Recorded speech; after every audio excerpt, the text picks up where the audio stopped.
उसके लिए सरकार ने बहुत अहम फैसले लिए हैं। माननीय मुख्यमंत्री जी ने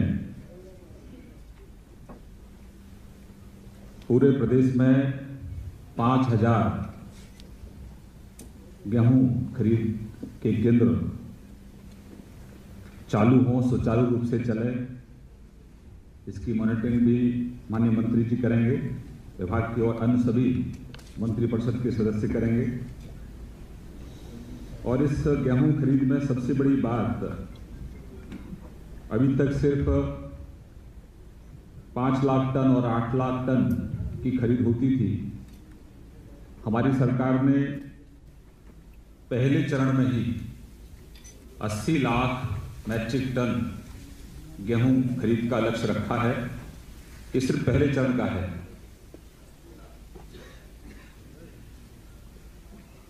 40 लाख से शुरुआत की है, 40 लाख मैट्रिक टन पहले चरण में, और टोटल जो लक्ष्य रखा है खरीद का वो 80 लाख मैट्रिक टन रखा है। सभी जिला अधिकारियों को ये आदेश भी जारी किए गए हैं कि किसानों की अगर ज्यादा मांग है किसी भी जिले में, तो अवलंब उस जिले में, अगर किसी जिले में 4 केंद्र है या 5 केंद्र है और फिर भी अगर गेहूं ज्यादा आ रहा है और किसानों की मांग है, तो उस जिले में और भी खरीद केंद्र खोले जाए, क्योंकि बड़ी तादाद में कटाई हो रही है। खासतौर से पश्चिम में बहुत बड़ी तादाद में किसान गेहूं को लेकर आ रहा है, तो बरसात में उसके गेहूं का नुकसान ना हो, तो अविलंब उसकी खरीद हो। ये सरकार ने फैसला लिया है। सरकार ने एक और अहम फैसला इसके साथ साथ लिया है कि जो एमएसपी है 1625 रुपए, वो तो उसको मिलेगा ही, साथ ही साथ प्रत्येक टन पर 10 रुपए ढुलाई और लदाई भी किसान को दी जाएगी। सभी केंद्रों पर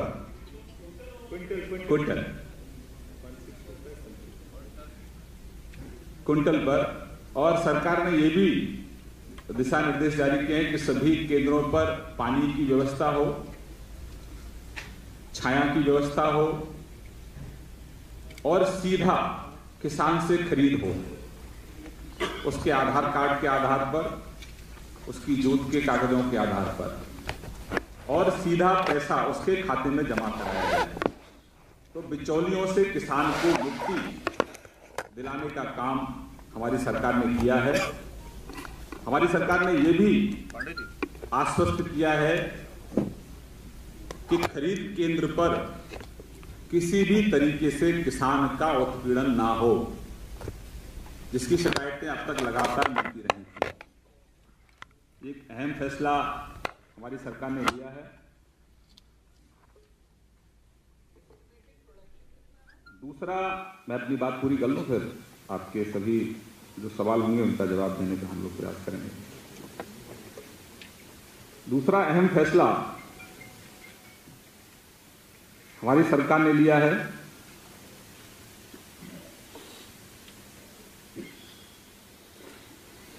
हमारी सरकार आने से पहले प्रदेश के अंदर नागरिकों को, विशेष रूप से महिलाओं, कमजोर एवं वंचित वर्ग के लोगों को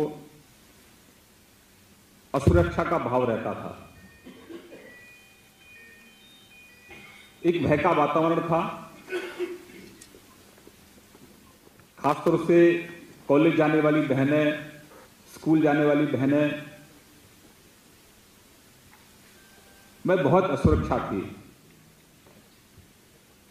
लगातार स्कूल जाने वाली बहनों का पीछा करना, अभद्र टिप्पणियां करना, अगर कोई बहन बाजार में अपनी मां के साथ जा रही है तो मोटरसाइकिल से उनका पीछा करना। तो इस पर जो हमारा एंटी रोमियो दस्ता बहुत ही अच्छा काम कर रहा है और पूरे प्रदेश से इस अभियान में वाई लूटी है।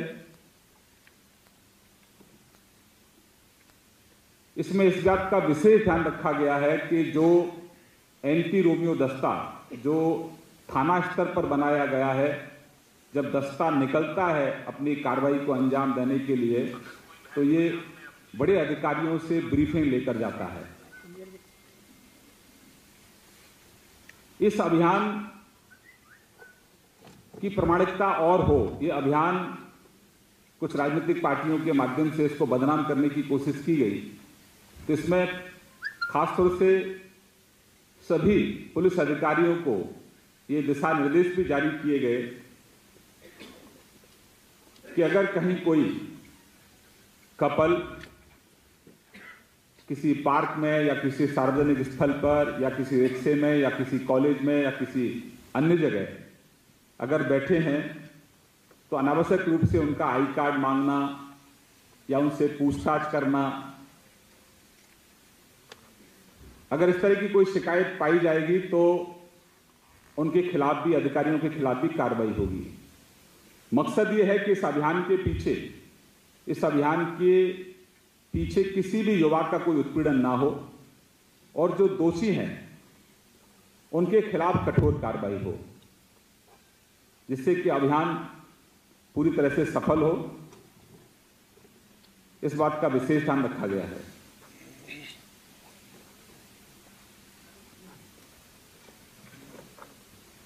तीसरा बड़ा एक फैसला और हमारी सरकार ने किया है। हमारे किसानों को आलू की बहुत दिक्कत रहती है, आलू की पैदावार बहुत अच्छी होती है लेकिन उसका उचित मूल्य नहीं मिलता है। उसके लिए प्रदेश के उप मुख्यमंत्री श्री केशव प्रसाद मौर्य जी की अध्यक्षता में 3 लोगों की कमेटी बनी है, जिसमें माननीय सूर्य प्रताप शाही जी और माननीय दारा सिंह जी भी हैं। एक और सरकार ने अहम फैसला लिया है। कमेटी इस बात का अध्ययन करेगी कि आने वाले समय में हम आलू पैदा करने वाले किसान को किस तरह से राहत दे सकें। बड़ी तादाद में जो आलू पैदा होता है और जो आलू की पैदावार में जो किसान का खर्चा होता है, तो अनेकों बार ये देखा गया है कि वो खर्चा भी नहीं पूरा होता है। तो ये कमेटी अध्ययन करेगी कि उस आलू पैदा करने वाले किसान को किस तरह से हम राहत दे सकते हैं। माननीय मुख्यमंत्री जी ने उत्तर प्रदेश के अंदर बड़ी तादाद में पूंजी निवेश हो, यहां पर उद्योग आए, जिससे हमारे उत्तर प्रदेश के नौजवानों को प्रदेश से नौकरी के लिए बाहर ना जाना पड़े। उसके लिए एक नई उद्योग नीति बनाने का फैसला किया है।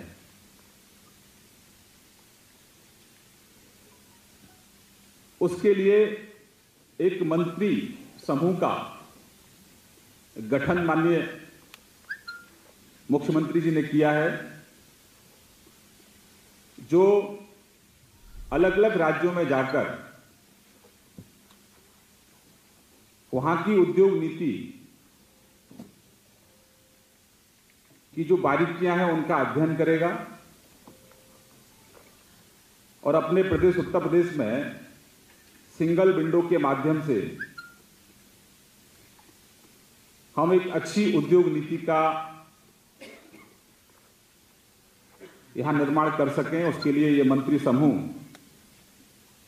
गुजरात, मध्य प्रदेश, महाराष्ट्र और जिन जिन प्रदेशों में अच्छी इंडस्ट्रियल पॉलिसी है वहां पर भी ये जाने का काम करेगा। इसमें हमारे उप मुख्यमंत्री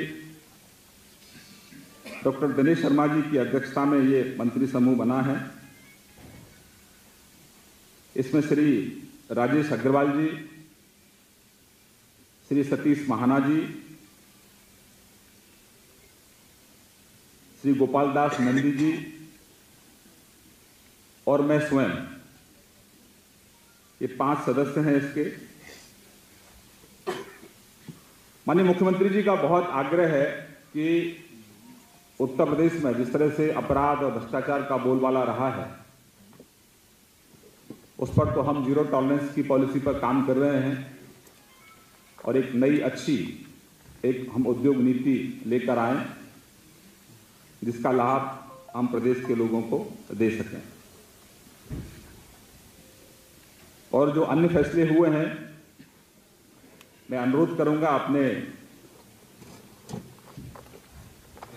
सम्मानीय सदस्य श्रीमान सिद्धार्थ नाथ सिंह जी से कि वो उन सभी अन्य जो फैसले हैं उनके बारे में आपको विस्तृत रूप से जानकारी दें।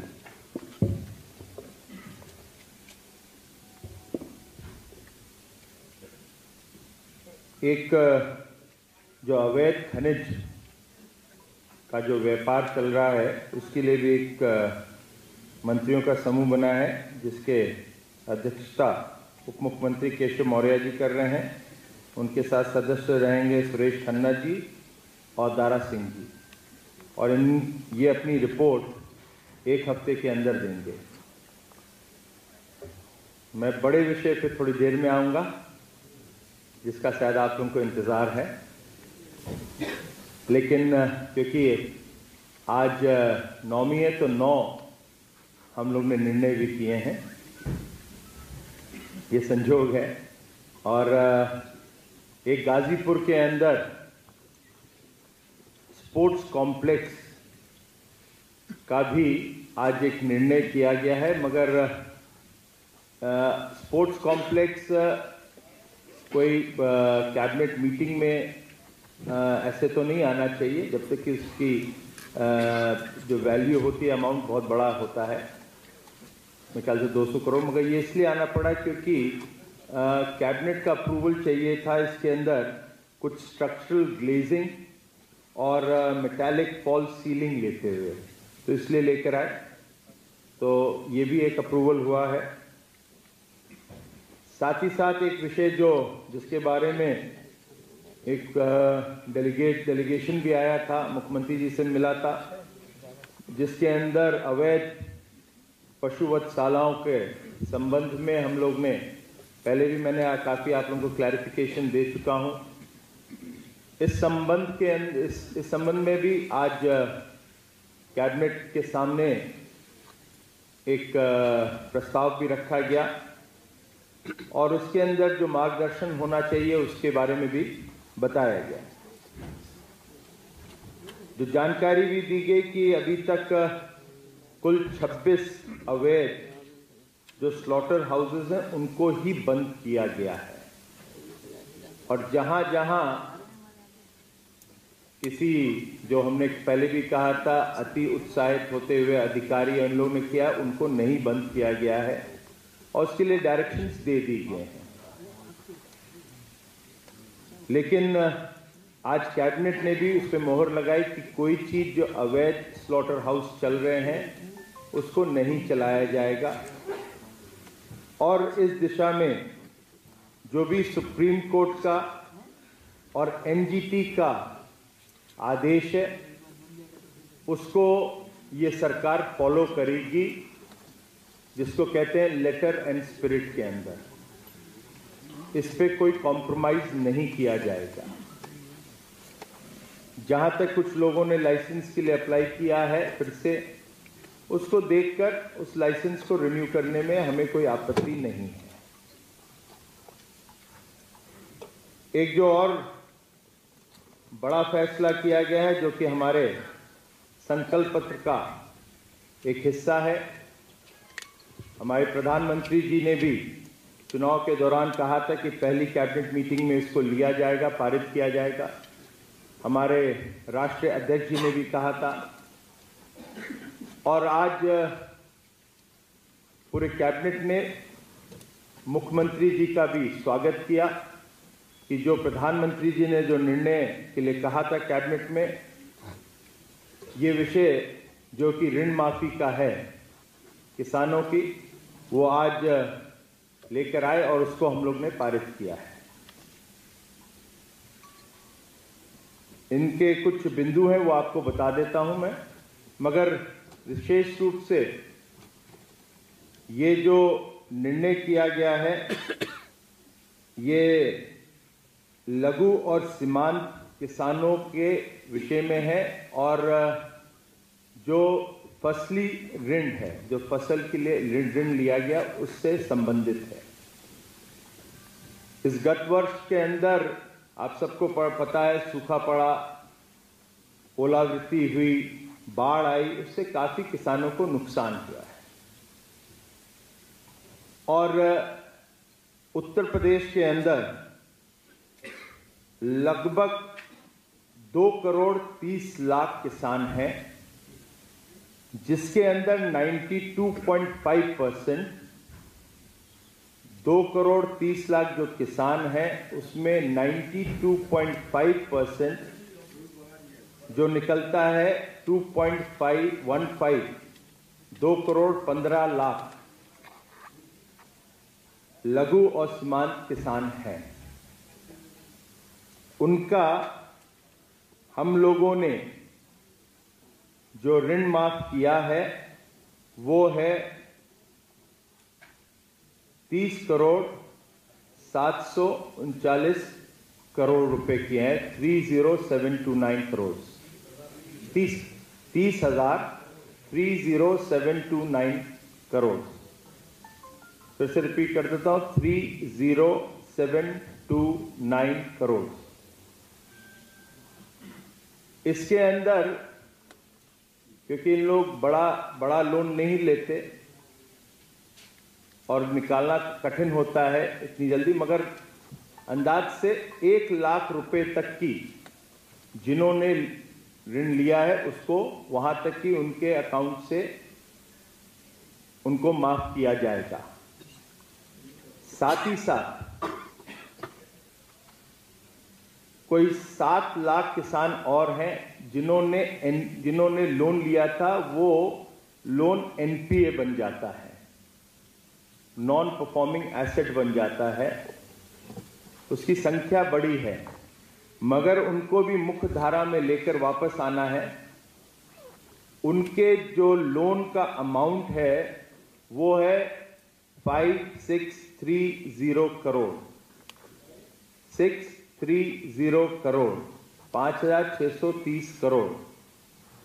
और ये जो लोन है ये फुल हम लोगों ने, राज्य सरकार ने इसको माफ किया है, टोटल माफ कर रहा है। और ये पूरा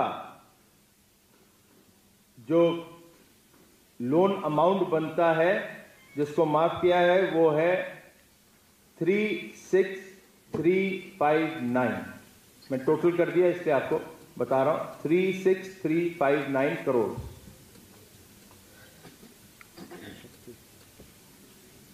इसके अंदर हम लोगों को विशेष रूप से कुछ चीजों का ध्यान भी रखना पड़ रहा है कि केंद्र सरकार ने ये पार्लियामेंट का पास किया हुआ एक लॉ है जिसको फिस्कल डिसिप्लिन कहते हैं। उसके तहत FRBM एक एक्ट था जो पास हुआ था, फिस्कल रिस्पॉन्सिबिलिटी मैनेजमेंट करते हुए बिल था, उसको पास किया था FRBM, जिसके अंदर हर राज्य को अपना फिस्कल डेफिसिट 3% GDP के ऊपर जाने की अनुमति नहीं है। तो उसको देखते हुए हम लोगों, क्योंकि ये केंद्र सरकार इसको लोन दे नहीं रही है माफी का, तो स्टेट के हिसाब से इसको हम लोग करेंगे और इसको हम बॉन्ड के माध्यम से इसको हम लोग रेज करेंगे इस पैसे को, जिसको किसान राहत बॉन्ड कहा जाएगा। हमें विश्वास है कि इससे करने से किसानों की जो कृषि क्षेत्र में हैं, जो फसली जो उन्होंने ऋण लिया था, उनको इससे लाभ मिलेगा और वो अर्थव्यवस्था जो उनकी बिगड़ गई थी, और अर्थव्यवस्था जो एक जीडीपी का एक ग्रोथ हिस्सा होता है, और कृषि क्षेत्र उत्तर प्रदेश के अंदर कोई 77-78% पड़ता है जीडीपी का हिस्सा, उसमें ये लाभ मिलेगा, उनको मुख्य धारा में वापस आने का फायदा मिलेगा, और जितनी भी हम लोग की जन कल्याणी योजना है कल्याण की, वो उन लोगों के साथ फिर जुड़ सकेंगे। और पूरे कैबिनेट ने आज मुख्यमंत्री जी का धन्यवाद दिया कि इतना बड़ा काम किया गया है। एक छोटा एक और विषय है जिसके लिए हम लोग मुख्यमंत्री जी की तरफ से कैबिनेट ने धन्यवाद प्रस्ताव के लिए भी प्रधानमंत्री जी को भेजने का निर्णय लिया है। एक राष्ट्रीय पिछड़ा वर्ग आयोग जो कि चला आ रहा था, मगर उसको एक संवैधानिक दर्जा नहीं दिया गया था, उसको देने का फैसला प्रधानमंत्री जी ने किया, केंद्र सरकार ने किया।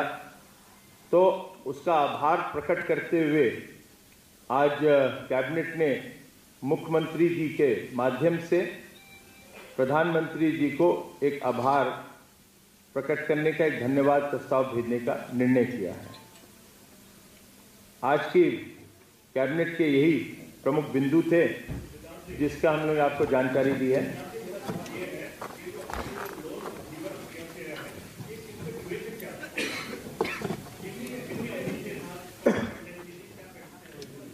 ये जो लोन है, ये जो गत चल रहा है वर्ष, उसी का लोन अमाउंट है जिसको जी चालू वर्ष का। देखिए मैंने बताया ना 1 लाख रुपए, वो एवरेज उतना ही आएगा जब भी उसको रखा है हम लोग ने, तो 1 लाख तक की है, क्योंकि इसको निकालना बड़ा मुश्किल होता है, ना तो फिर समय ज़्यादा लगता, और मगर जो हमें एनपीए का अमाउंट पता था, तो 7 लाख किसानों को वो तुरंत निकल आता है। तो जी जी कोऑपरेटिव, आप कोऑपरेटिव बैंक का ही शामिल है। कुल कितने किसानों का लोन माफ हुआ है? जी मैंने अभी बताया ना, ये जो लघु और सीमांत किसान हैं, ये उत्तर प्रदेश में 2 करोड़ 15 लाख 2 करोड़ 15 लाख। ये नहीं, इसको हम लोग तुरंत ही इसको करेंगे, मगर थोड़ा सा इसमें संवैधानिक एक चीज होती है, इसको आपको बजट में लेके जाना पड़ता है, तो वो लेके जाएंगे, तुरंत हो जाएगा जब जैसी बजट सेशन होता है।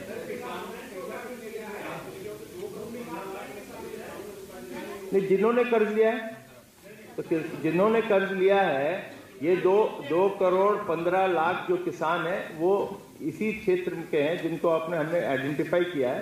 जिसने भी लिया उनको मिलेगा, उसमें सभी कवर्ड हो जाएंगे, तो सभी बैंक शामिल हैं।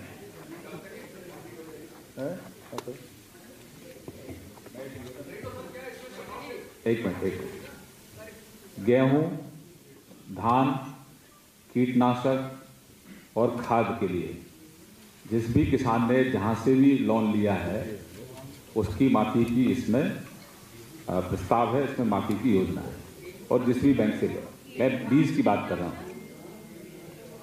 हाँ, जो फसली ऋण है उसमें बीज आता है, तो मैं उसका जिक्र कर रहा हूँ। खाद है, बीज है, ये सब। इसमें जिस भी बैंक से जिन किसानों ने फसली ऋण लिया है, वो सभी इसमें शामिल हैं। माननीय सिद्धार्थ जी ने आपको बहुत स्पष्ट रूप से बताया है, इसमें सब बैंक हैं, कोऑपरेटिव तक इंक्लूडेड है। ये जी कट ऑफ मैंने भी बताया, तो इसमें एक संवैधानिक आपको हम लोग करना पड़ता है। जब बजट आता है, इसके अंदर आपको इसको लेके जाना, वो जो हमारा जो बजट सेशन जैसे ही शुरू होएगा उसमें आ जाएगा, और तुरंत एक सेकेंड सुन लीजिए, उसके लिए हम लोग को तैयारी भी करनी है, क्योंकि अभी डिटेल्स भी करनी होती है, तो वो डिटेल्स हम लोग कर लेंगे जैसी बजट सेशन शुरू होता है, जो जल्दी होएगा, ऐसा नहीं कि लंबा कर रहे हैं हम लोग। बजट सेशन जैसे आता है उसमें आएगा, उसको हम लोग बजट में लाते हुए लागू करेंगे। उस समय तक ही ये लोन माफ होना शुरू हो जाएगा। मैंने बीज की बात की है, बीज फसली ऋण में भाई बीज बताया तो आप सुना ही नहीं आप लोग। हमने कहा ये चालू वर्ष का है, बताया तो सर।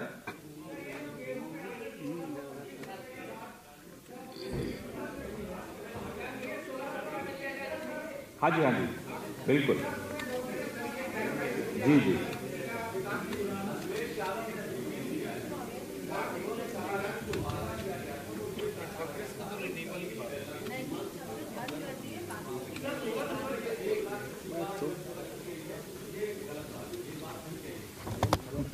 हमारा काम है जो हमने अपने संकल्प पत्र में कहा उसको पूरा करना। और आलोचना तो लोग करेंगे जो उनका काम आलोचना करना है। हमारा काम है अपना काम करना।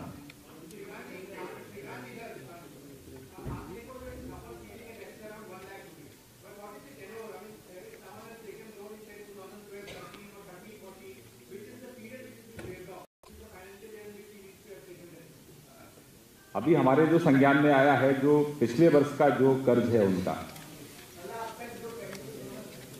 अभी जो पिछले साल का जो कर्ज है उसको, जो सीमांत किसानों का है, वो फसली जो ऋण है उसको माफ करने की योजना हमारी है और उसको माफ करेंगे।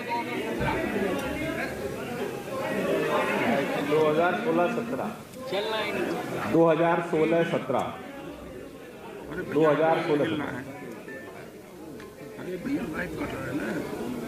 हिल गया, खराब हो गया, डांट पड़ जाएगी। उसमें डिटेल में चर्चा करेंगे, लेकिन अभी जो फैसला हुआ है वो मैंने उसकी जानकारी आपको दी है।